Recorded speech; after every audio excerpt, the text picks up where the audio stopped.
And hello, everyone, and welcome to Building Relationships in Isolation. I'm Iris Benrubi, your host. And today I'm really excited to have Dr. Margaret Paul. Welcome, Dr. Margaret. Thank you. Looking forward to this. Well, so am I, because you are the co-founder of the Inner Bonding Process, something that I know dearly to my own life. You've worked with Alanis Morissette, you've worked with Lindsay Wagner. Could you tell us a little bit why, in this time where people are feeling isolated, anxious, stressed, concerned, worry, what's the connection between what you do and the opportunity that's available? I think there's multiple questions in that, so you get to pick the one that works for you. Inner bonding is about learning how to take responsibility for your own feelings. It's about learning to define your own worth. It's about learning to connect to a higher source of love and truth and comfort and wisdom. This is so important right now because it's so easy for so many of us to let that ego wounded part of us take over and scare us about all the bad things that can happen. Yeah. And that is what we don't want to do.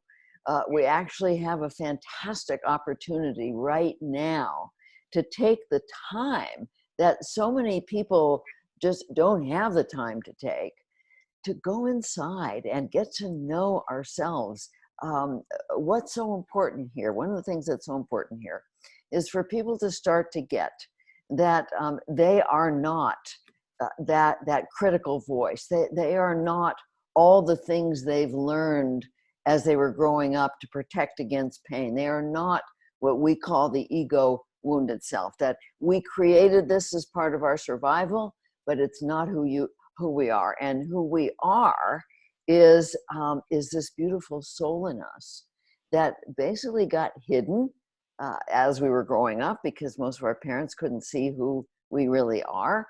And most people have never learned to take responsibility for defining their own worth. They look to other people. Well, during this time of social distancing, for many people, it's hard to look to other people. And so they end up feeling so alone inside. And inner bonding is an amazing process for healing that aloneness, for learning to go inside and connect with the beauty of who you are, and learning to connect with a higher source of love. And when you create that inner family, it's this beautiful inner family of love coming into your heart, bringing it down into your soul, that the mind becomes a servant to the heart and soul rather than the mind being in charge, because that's just a programmed part of us that doesn't know what's loving and what's true. So this is a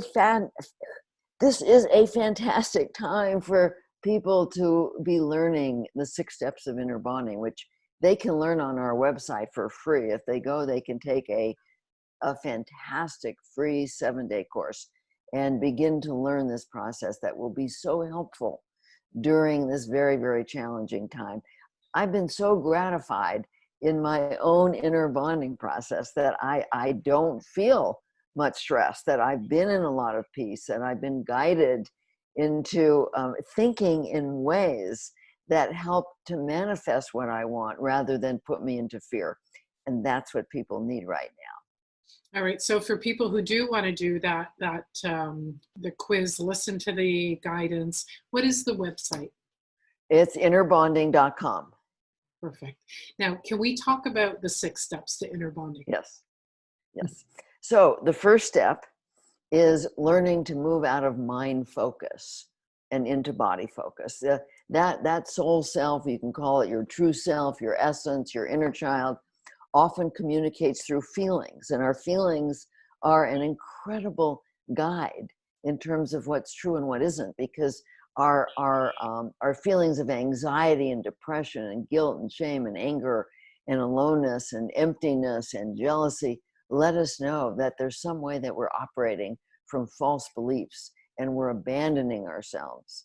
And our existential painful feelings like loneliness and grief and helplessness over others and situations and heartbreak let us know that we need to move into so much compassion for ourselves, and we need to attend to something that's happening. So So many people have learned to move away from their feelings, and inner bonding is about moving towards your feelings, moving inside your body, becoming aware of what you feel so that you can learn from your feelings and attend to your feelings. So if people do nothing else other than start to follow their breath, mindful breathing, letting that bring them inside their body with their feelings and just getting present with their feelings, just that, they're going to start to feel a lot better. Like if there's a child who's upset and you just move away from the child, that child feels worse. But if you sit with the child and hold the child and have compassion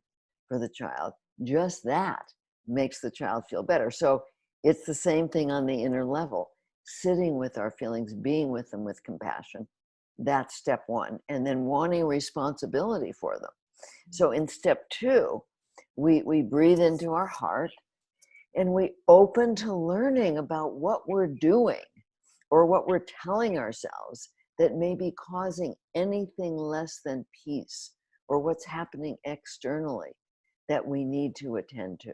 And we open, we imagine a higher source of love. It can be your older, wiser self, or it can be a religious figure, it can be a teacher, whatever it is, but open, use your imagination, open to a source of love and wisdom and comfort beyond your own mind, and invite the love and compassion of that into your heart. And then in step three, we dialogue, like we're dialoguing with a child, and we're saying, you know, is there something that I'm doing, some way I'm treating you, something I'm telling you that is scaring you or upsetting you or hurting you? Or is there something happening externally that is important for me to attend to? And we go inside and we let the feelings tell us. These feelings have so much information for us. They're all informational. And so when we're open, rather than trying to protect and avoid and control, which is what that ego wounded self does, when we're open to learning, then we can get all this vital information from our feelings. And once we understand what we're doing, we go a little deeper into that ego wounded self. That part of us has so many false beliefs, and that's what's limiting us and causing us so much pain. So we go into that part and say, you know what? Why are you saying that that we're going to die from this, or that we're never going to get through this, or that horrible things are going to happen? Why are you putting me down? Why are you telling me I'm not good enough? Why are you scaring me? And then we want to go in and see, what are the false beliefs? Because we've all absorbed beliefs about what we can control, or what we have to control, or that we need to avoid our feelings, or we need to protect against pain, rather than seeing what we're doing to cause it, or what's happening externally that we need to attend to. So once we really understand that, in step three, then we go to step four, where we're asking that higher source. And here again, you can use your imagination. Imagine an older, wiser part of you, asking what's the truth about any of these beliefs that we've come upon, and what would be loving to us. This is one of the most important things that people can start to practice, is just asking. Even if you don't believe anything is there, just ask the air, what's loving to me? What's in my highest good? And you'll find, if you're open, ideas will start to pop into your mind. And so then once you understand what's loving to you, what's in your highest good, then in step five, you take that action, whatever it is. Maybe you need to start to eat better. Maybe you need to be aware of what you're telling yourself that's scaring you. Maybe you need to ask for help. There's all kinds of things that the loving action would be. But once you are aware of it, then you need to do it in step five. And in step six, you go inside and see how you're feeling. And if indeed you've taken a loving action for yourself, you're going to feel some relief. You're going to feel more peace inside. And of course, that's what we want, especially during this time. We need more peace. We need to not be stressing ourselves out, not be scaring ourselves. So, you know, of course, that's That's very brief. The 6 steps are, they're a very in-depth process, and it takes time to learn them. It takes a lot of practice, but that's briefly what they are. Yeah, and what I'm hearing is that first step is so critical to identify that inner critic, that inner voice that we have that's telling us what we feel is the truth, and to really be able to challenge that. Is that the truth, or is that a false belief that we've been either fed or created along the journey of our life? And then start to challenge that from that wiser part of ourselves, and what would actually Right. be loving right now. Right. And so step one is getting present with the feelings and then opening to learning. And then in step three, that's what we do. We go deeper. We want to see how we're treating ourselves, see what we're telling ourselves that's making us feel bad. Because certainly at this time, I mean, there's a lot happening externally that we could feel really scared about. We don't want to add to that on the internal level. I, for one, am very hopeful. I mean, I think that what's happening is a Mother Earth reboot. I think she has said for a long time, look, I'm sending you fires and floods and tornadoes and hurricanes. Pay attention. And people haven't paid attention. And so I think Mother Earth is saying, okay, um, this is the months the Earth stood still because we didn't listen. And it's time to listen. I think we have a fabulous opportunity now to make some huge changes within ourselves, how we treat ourselves, how we treat the planet. Because so often we treat others and the planet the way we treat ourselves. If we're putting in junk food and junk thoughts, we're going to junk up the planet. And so this is a really good time to think about putting in healthy foods, having true thoughts, not thoughts that frighten us, and that's going to get reflected out into the planet. And it's time for this. Yeah, I'm totally in alignment with the rebirth, the reboot, the recalibration of the earth right now. That this has actually got us to stop everything that we've taken for granted that we can do, can get away with, do without thinking, and really have us slow down and start to consciously make decisions. Like for me, I've started to meditate, spend more time in the forest, to be quiet. I've always been hungry for that quiet time, but always too busy. And so this has actually built it in at a time where you can't go to a restaurant, you can't go shopping. I mean, other than groceries, at least where I live, the only thing that's open is a pharmacy, a walk-in clinic, or a grocery store. That really there's a time for, and especially with families, if you're living together, being able to be together. But even if you're single, that there is an opportunity, what I'm hearing from you is to create something new, a new level of intimacy with yourself. Yeah, and not only is it so important for oneself, but it's so important for the planet, Mm. because the more each person truly learns to see and value and love themselves, rather than get their value externally from other people's approval, from work. You know, so many people, the people I work with, are almost always addicted to looking good, performing. If I look right and I perform right, then I'll be okay. Then I'll get approval. Then I'll get love. And it's all about what we get Mm. from the outside. This is a fabulous time to learn to give it to yourself on the inside, to learn to see and value and acknowledge yourself, and learn to fill yourself up with love. This is what's so important right now. We live in a universe of love, and we need to learn to tap into that and bring it down inside and fill ourselves with love so that we have love to share with others and share with the planet. One of the reasons that we are in this shape is that people have not learned to do that, and they spend their time trying to get from the outside, get approval, get love, get success, get money. And of course, this leads to greed, and greed is the underlying issue here that's causing so many of the problems on the planet. I don't know if you know it, but 50% of global warming is coming from the agricultural industry, the factory farms, the food industry, big fertilizer, all the chemicals, all the pesticides. is creating more of the greenhouse gases than even the oil, twice as much as the oil. So we're a part of that. We participate in that. That's coming from the self-abandonment of people not learning to love themselves, and then having the greed where they have to accumulate, and then abandoning themselves with what they put in their body. And so this is an opportunity for people to really learn to love themselves, love each other, and love the planet, rather than always trying to get and take more and more.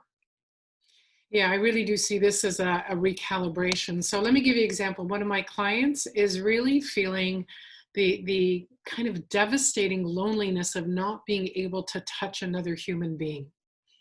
You know, so she's used to hugging her friends, touching hands. She's a dancer, so there's a lot of touching. How would you guide her? And obviously she's not here and we can't really pick her brains of what's the inner critic, but what would you imagine is going on for her that's creating so much angst and suffering? And how does she move out of that? Well, I mean, it's likely that there's some inner abandonment going on. That maybe she's judging herself. I've isolated four major ways that people abandon themselves. One is they stay up in their head. They don't get present in their body, and so they're not with themselves. They're up in their head, and usually when they're in their head, they're judging themselves, and then they ignore the effects of that. They ignore their feelings. And then people often numb their feelings out with various addictions, whether it's food or alcohol or drugs or social media or pornography or whatever it is. They numb out to avoid their feelings. And then they make others responsible for their feelings. So others have to approve of them. Others have to touch them. Others have to hold them for them to be okay. So there may be a way here that she's actually abandoning herself. Now, there's nothing wrong with wanting touch. We Right. all need it. So that, We yes. need that connection. So, and I don't know whether she's abandoning herself or not, but there is. She can go on YouTube and look up havening. It's a form of giving yourself the touch that you need, and that might be very, very helpful for her during this time. She can look at the videos of havening and learn how to do this. It's very simple, and it could be very helpful to her. But even with that, if there are any of these levels of self-abandonment that are going on, it's not going to be enough. She may be getting, when she gets touched and hugged, it may be that what she's doing is getting love from the outside rather, and that's fine. But if she's not getting it from her higher source, then that may be one of the problems. So, it would be great if she could learn and practice inner bonding and start to tap into that higher source of love, because we all need that. We need to be bringing that love that is here for all of us, inside of us, so that we're not leaving ourselves alone. I was working with many clients who say, I feel so alone and I feel so lonely. And these are two different things. Aloneness is when we're abandoning ourselves and we're sort of leaving this inner child all alone inside. And when we learn to bring love inside and listen to ourselves, take loving care of ourselves, we don't feel alone. I don't feel alone. I'm here for my feelings, and I know that spirit is always around me and within me. And I'm always asking what's loving to me, and I'm always having this communication. And so I know I'm not alone. And then, we might still be lonely because we're social beings and we want to connect to others. And we can do that like we are right now. You and I are connecting right now. People can do it on Skype, on Zoom. And so we don't have to feel alone inside, and we don't have to be lonely. And I'm not saying that we don't need touch, but really there are so many ways that we can deal with that, where we can feel loved and peaceful inside. And I'm glad that you touched on that, because we live, I'm going to say, in a society, North American, Western world, where we are I don't know if the word is encouraged to disown our feelings, just push Okay. through it. Don't be so needy, don't be so sensitive. It doesn't matter if you're tired, just push through it and achieve, produce, get to your goal. And you're actually inviting us to listen to, how are you abandoning yourself? You Right. know, and you Right. started to touch on that. You talked about 3 ways we abandon ourselves. I'm not sure if you gave us all 3, but could you repeat them? No, four, actually four, 4. four ways, which are staying up in your head, not present in your body, judging yourself, Mm. turning to various addictions, and making other people responsible. And if you were to think about an actual child, let's say a child comes to you distressed, and instead of attending to the child, you're off in your head, you're reading a book, you're on your computer, blah, blah, blah, the child's going to feel abandoned. Then if you judge the child for, well, don't, just don't cry over spilled milk, don't be a baby, Mm. the child's going to feel even worse. And then if you go and graze in front of the refrigerator or have a drink or whatever addictive thing you've learned to do, child's going to feel completely abandoned. Mm. And then if you're always trying to give that child away to somebody else should be taking care of that child, not you, but you're the parent and you're not doing it, that child's going to feel completely rejected and abandoned by you. That's what most people are doing on the inner level. They're rejecting themselves by staying in their mind. They're rejecting themselves by judging themselves. They're rejecting themselves by numbing their feelings with various addictions. And they're certainly rejecting themselves when they hand away responsibility to somebody else to make them feel safe or make them feel worthy, make them feel loved.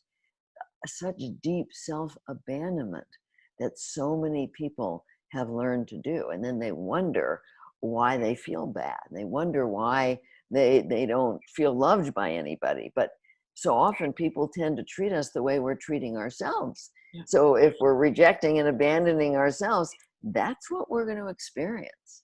And then we're going to project it out onto them, onto the planet. And of course, this is a big part of what's happening right now. All right, so I'm going to just break it down into 2 pieces because to fit it into our interview. The second part would be to connect, in my mind, to connect to our higher, wiser part of ourselves. For our viewers that, it sounds like a great idea, but I have no idea how to do that. How would you suggest that they start to connect to that wiser part? Where do they find it? How do they access it? Okay. So it took me quite a while to connect the dots on this one because I was really struggling for a long time. I knew that higher source was there, but I didn't know how to access it. Many, many years ago, when I was in my early 20s, I was a sickly kid. And I finally started reading books. I read Silent Spring and other books and realized that I was sick because of how I was eating. And so at that time, a long time ago, I started to eat only organic. There's one little restaurant, one little market, and that's where I went. So that was a long time ago. I've been doing it all these years, but I couldn't connect. So then, 35 years ago, Spirit brought in the inner bonding process, and I realized that as soon as I moved out of the intention to control and protect and avoid and into the intention to learn about loving myself, suddenly I was able to have that divine connection. It was just there. I started receiving all this information. It was really amazing. So then I thought, okay, I just have to teach my clients to open to learning about loving themselves and they'll connect, except it didn't happen. And then I wondered why. So then I finally understood that spirit exists at a higher frequency than we operate on. So we can see each other. We can't see spirit because they're operating at a higher frequency. We have to be able to raise our frequency in order to access that love and that wisdom and that comfort. And it takes 2 things, mainly 2 things to raise your frequency. One is you have to be open to learning about loving yourself. It's not open to learning about the stock market. It's about open to learning about loving yourself. And the second is you got to keep the frequency of your body high by eating clean, organic foods. You cannot be putting in processed foods junk food, sugar, factory farm foods, all the crap that's out there, that's in most market shelves. You cannot be putting that in your body and have the frequency of your body be high enough to access. So that's why, for me, it started to happen really fast, because I'd been eating organic for so many years. And so that, along with the intention to learn about loving yourself, raises your frequency high enough. And when you really ask a question of spirit, and you relax and you let go and you surrender, you start to receive that information. It will pop into your mind. And I work with people with this all the time. It's amazing. They are able to do this. Sometimes you have to use your imagination. That raises your frequency. Sometimes you have to be out in nature. That raises your frequency, or listen to beautiful music. There's a lot of things that raise your frequency, but not if you're eating badly, and not if you're not open to learning about loving yourself. It won't go high enough. All right. So if there was one thing you would hope our viewers take away from today, what would that be? It would be that during this time, they learn to love themselves. They learn to see who they really are. They learn to take physical responsibility, emotional responsibility, and spiritual responsibility by learning to connect with themselves, learning to feed themselves well, and learning to connect with their higher guidance. That's life-changing. And with that, Dr. Paul, I want to say thank you for the time that you've given us, for the strategies that you shared, and the difference you make in the world. Thank you so much, Iris. You take care. Have a great day. You too.